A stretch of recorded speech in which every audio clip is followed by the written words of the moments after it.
Bahkan ini adalah merupakan tahun politik. Kita tidak dilarang untuk berpolitik. Kalau kita tidak berpolitik, maka orang-orang jahat akan berpolitik. Tidak ada sanksinya di dalam Al-Quran kita tidak boleh berpolitik, nggak ada. Justru kita menegakkan Islam, Rasulullah dan para sahabat senantiasa membawa panji kebenaran Islam disertai kecerdasan mereka. Untuk menyalurkan kepintaran kecerdasan mereka itu, mereka membangun Islam dengan bingkai politik. Kata Allah, minta, tapi kalau hanya berdoa tidak dengan ikhtiar, maka semua yang kita pohonkan kepada Allah sia-sia adanya. Di momen seperti inilah kita mengumumkan nama-nama saudara-saudara kita untuk supaya mereka duduk sebagai anggota parlemen. Kalau masih ada lagi namanya, boleh bawa ke sini.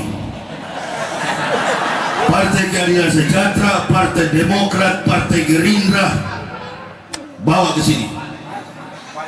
Partai Amanat Nasional, bawalah ke sini. Kalau yang lain bagaimana Ustaz? Bawalah ke sini. Silakan bawa. Tapi tergantung saya. Apa saya bawa baca atau tidak, itu hak saya. Karena yang pegang mic ini adalah saya. Saya sampaikan, itu hak saya. Demokrasi. Tidak saya sampaikan, nggak apa-apa. Cari ustadz yang lain lagi supaya Abu Jomos dan lain sebagainya. Datang. Makanya kita umat Islam jangan jadi jomos. Betul apa betul? Jangan jadi jomos. Hormat dan salam saya juga kepada Badan Kemakmuran Masjid Darul Haq, Badan Kemakmuran Masjid, Bapak Ketua Masjid, para pengurus masjid, dan yang saya cintai, saya banggakan, panitia penyelenggara tabligh akbar wal muslimin wal muslimat rahimakumullah.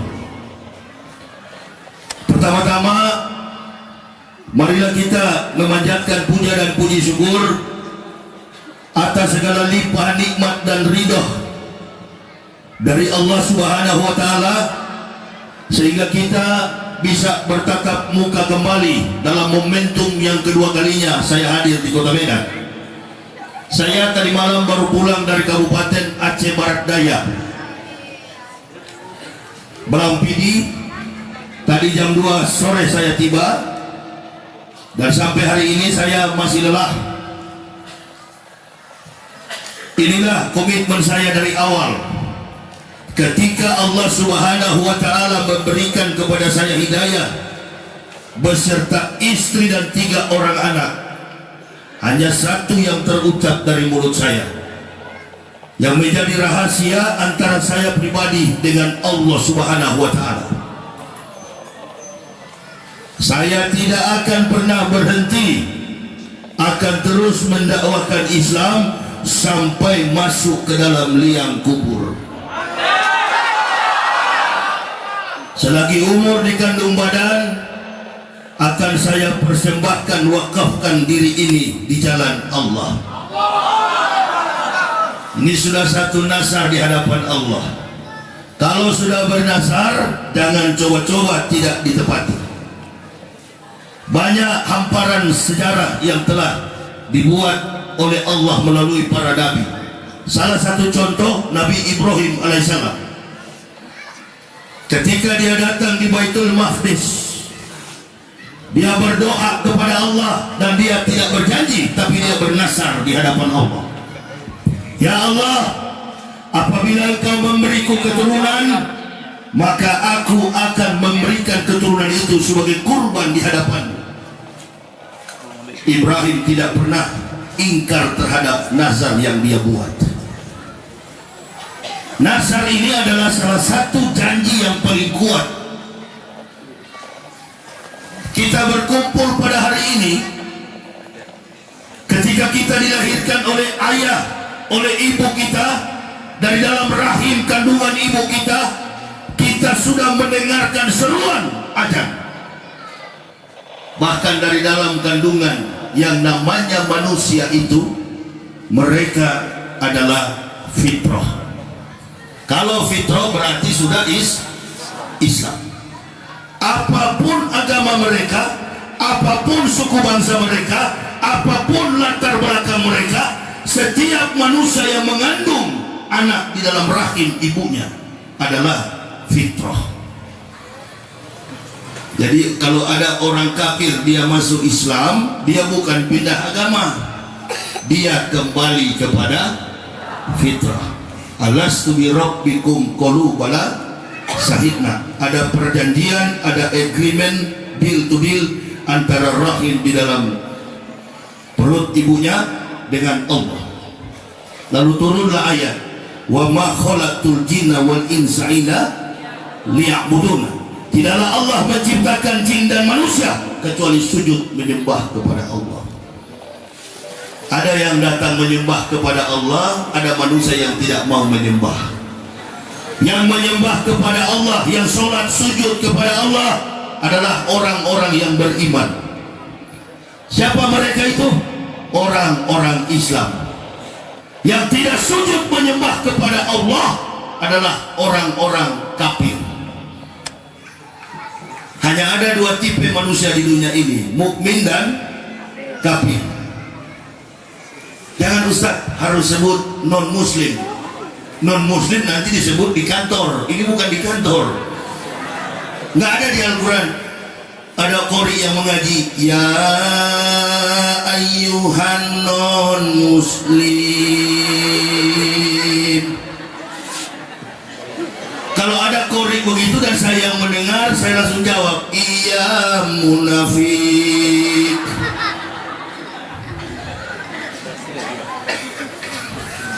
Dosa yang sedang melanda Indonesia, dosa yang sedang mengepung Indonesia, dusta dan munafik.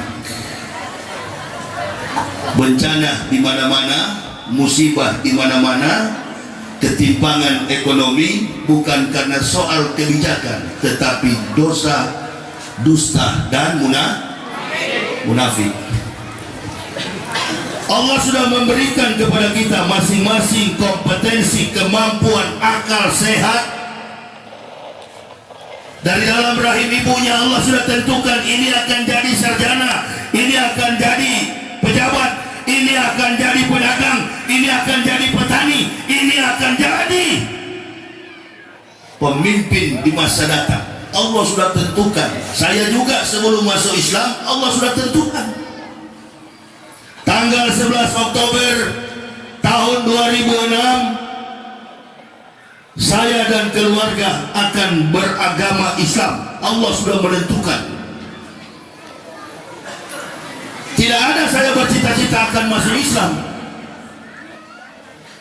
Begitu saya mendapatkan petunjuk hidayah dari Allah, saya sangat bersyukur. Tidak ada harta, tidak ada gelar yang paling tinggi di dunia ini kecuali hidayah. Hidayah. Siapa yang tadi menyahut Islam? Banyak di luar sana yang beragama Islam. Banyak yang beragama Islam tapi nggak dapat petunjuk. Betul apa betul? Sudah ulama, sudah pejabat, sudah ulama, tapi tidak mendapat petunjuk. Kok bisa-bisanya ada ulama nggak dapat petunjuk? Ada ulama nggak dapat petunjuk. Ulama yang dapat petunjuk itu adalah ulama yang betul-betul ulama. Saya mau menjelaskan malam ini. Ada orang yang salah mengartikan, katanya kalau orang masuk Islam itu namanya mu'alaf. Mu'alaf itu adalah orang yang masuk Islam karena mau kawin.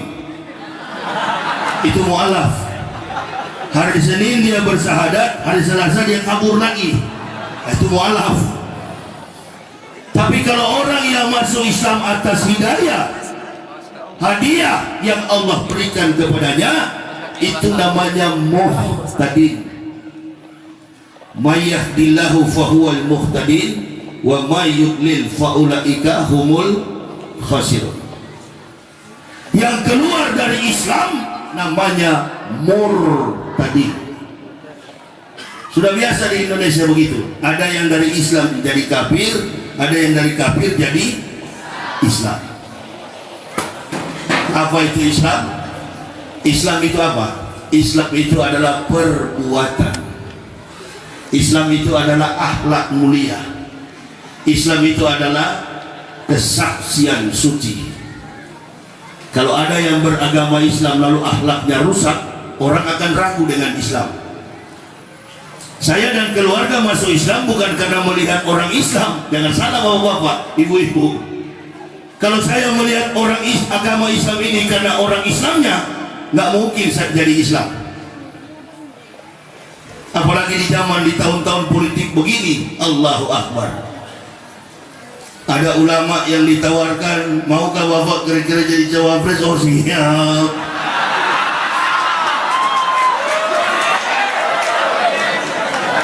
Betul apa betul? Ini mulai panas ini. Takbir.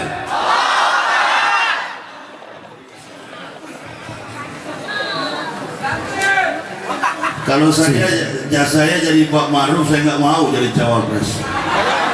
Iya, saya nggak mau saya. Lebih mulia begini. Saya dari Aceh mampir di warung, minum kopi, makan gratis terus. Enak kalau jadi ustadz Bu aja. Enak. Di mana-mana turun pesawat, Ustadz ya. Iya. Ayo Ustadz, kita selfie dulu. Allahu Akbar. Enak jadi ustadz. Menyesal saya baru tahu nih Islam begini. Iya, karena jujur kepada Allah, jujur kepada